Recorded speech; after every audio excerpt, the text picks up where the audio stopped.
Welcome. In this episode, we will analyze recent developments in the U.S. stock market, focusing on Zillow's latest earnings results and broader market performance. Please note that the information presented here reflects analysis and opinion and is not investment advice. You should always conduct your own research and make decisions based on your financial situation, risk tolerance, and future expectations. The Dow Jones recently reached an all-time high.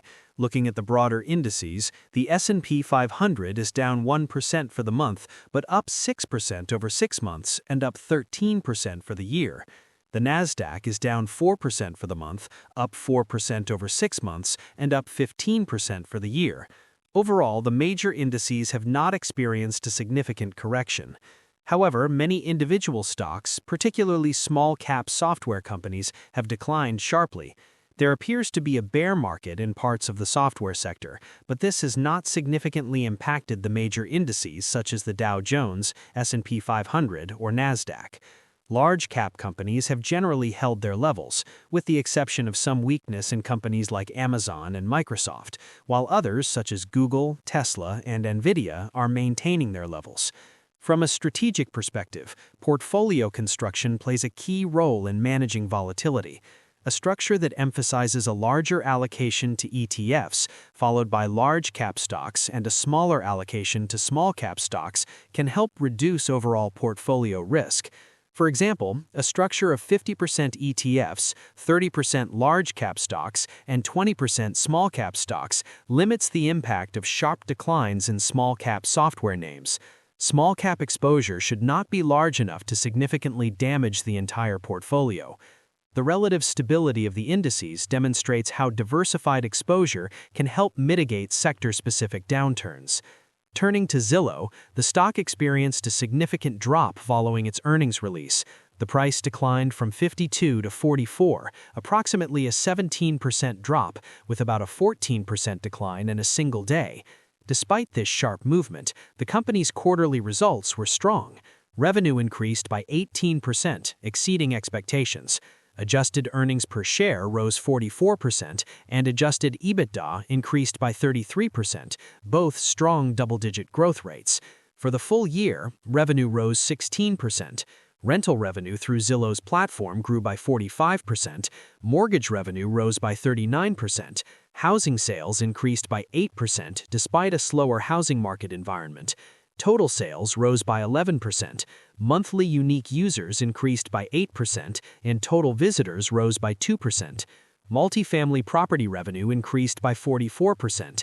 Overall, operational performance showed broad-based growth across segments. The primary concern came from guidance for Q1 2026. Zillow is facing a lawsuit that brings significant legal costs. These expenses could reduce margins by approximately 2%, and total related costs could reach up to $505 million. This short-term pressure on margins and higher expenses contributed to the stock's decline.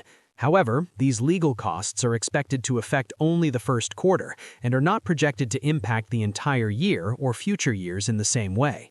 From a profitability standpoint, the company has shown a meaningful shift.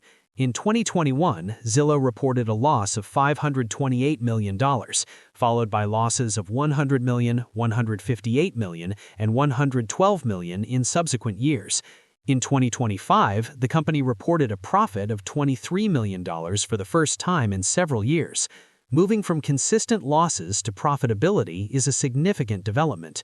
Based on expectations, the forward P/E ratio for next year is around 20, which can be considered reasonable given the company's growth profile. Technically, the stock had risen from a bottom of 39 before declining after earnings. There is resistance at higher levels around 87.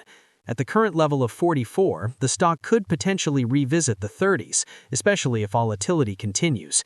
Short-term fluctuations often reflect investor sentiment rather than long-term fundamentals. In the short term, speculation, fears around technology trends, or broader market narratives can drive volatility, but over the medium and long term, revenue growth, profit growth, and valuation tend to be the determining factors. In comparison to companies experiencing declining revenues and profits, Zillow is still showing growth across key metrics. Aside from the temporary legal cost issue, the company's core business performance appears solid based on the latest data.